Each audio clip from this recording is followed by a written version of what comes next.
তবে প্রত্যেকটা মাস আল্লাহ তাআলার কাছে গুরুত্বপূর্ণ এবং অনেক দামের। কেননা আল্লাহ তাআলা শিক্ষা অনুযায়ী রাসূল আকরাম সাল্লাল্লাহু আলাইহি ওয়াসাল্লাম ওনার প্রত্যেকটা কথাকে গুরুত্ব দিয়েছেন, প্রাধান্য দিয়েছেন এবং সাহাবায়ে কেরাম আবার রাসূল সাল্লাল্লাহু আলাইহি ওয়াসাল্লামের প্রত্যেকটা কথাকে গুরুত্ব মনে করেছেন, গুরুত্ব দিয়েছেন এবং রাসূল সাল্লাল্লাহু আলাইহি ওয়াসাল্লামের প্রত্যেকটা কদমে কদমে সাহাবীরা রাসূল সাল্লাল্লাহু আলাইহি ওয়াসাল্লামের অনুসারী ছিলেন। তো এখন যে মাসটি চলতেছে এটা হলো জিলহজ মাস।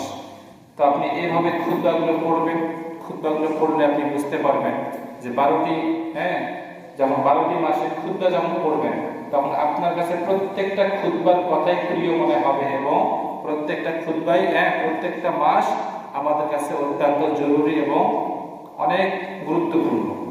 তবে আমাদের কাছে আমরা অনেকেই এই মাসগুলোকে জরুরি এবং গুরুত্বপূর্ণ মনে করি না।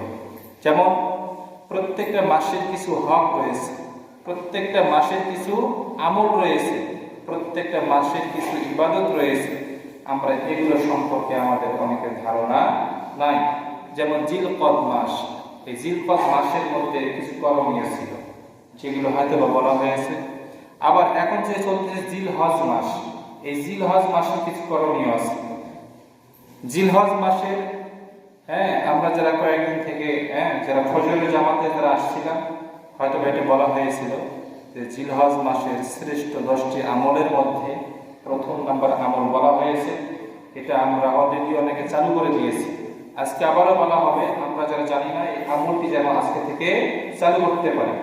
জিলহজ মাসের শ্রেষ্ঠ 10টি আমল, শ্রেষ্ঠ 10টি আমলের মধ্যে 1 নাম্বার আমলে বলা হয়েছে যে কোনো ব্যক্তি এই জিলহজ মাসের 10 তারিখ পর্যন্ত অর্থাৎ কুরবানি পর্যন্ত, জিলহজ মাসের 1 তারিখ থেকে 10 তারিখ পর্যন্ত হাতের নখ কাটা যাবে না, চুল কাটা যাবে না, নখ কাটা যাবে না, দাড়ি তো কাটাই যাবে না, ঠিক না বেটি? অনেকে বলে যে চুল চুল দাড়ি মোচ এগুলো কাটা যাবে, দাড়ি তো কাটাই যাবে না। এগুলোর সঙ্গে দাড়ি শব্দটা উল্লেখ করা ঠিক না, এগুলোর সঙ্গে দাড়ি শব্দটা উল্লেখ করা ঠিক নয়।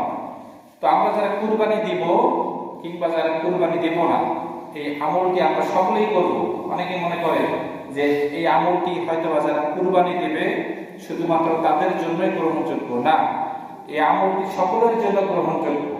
আমরা যারা জাহান্নামের আগুন থেকে বাঁচবো আমাদেরকে নামাজের আমল চালু করা কি গ্রহণযোগ্য। জাহান্নামের আগুন থেকে বাঁচতে না চাইলেও নামাজের আমল চালু করা একান্ত কি জরুরি। কেননা এটা আল্লাহ পাক রব্বুল আলামিন আপনার আমার জন্য ফরজ একটি ইবাদত করে দিয়েছেন, খরচ করে দিয়েছেন।